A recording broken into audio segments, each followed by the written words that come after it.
वणनि जा आबादगार अवां लाइ मींहं जे नुक़सान खां बचाव लाइ अहम मशवरा। वणनि जी फसल में मींहं जो इज़ाफ़ी पाणी 24 कलाकनि खां वधीक हरगिज़ बीहण न ॾियो।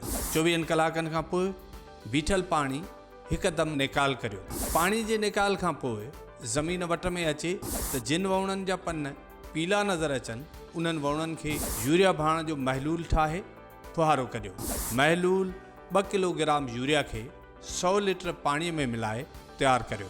महलूल जे फुहारे खां पोइ बि जेकॾहिं वणनि जी वाध विझ न थिए त 10 ॾींहंनि जे वक़फ़े सां ॿीहर साॻियो महलूल फुहारो करियो। वधीक मशवरनि ऐं मालूमात लाइ असांजी आबादगार हेल्पलाइन ॿुड़ी-टे-हिकु-हिकु-हिकु-646-111 ते ऑफिस जे वक़्त में राब्तो करियो। पारां डायरेक्टोरेट ज़राई इत्तलात, ICT ज़राई तोसी मर्कज़, डायरेक्टोरेट जनरल ज़राई तोसी ज़राअत खातो, हुकूमत सिंध।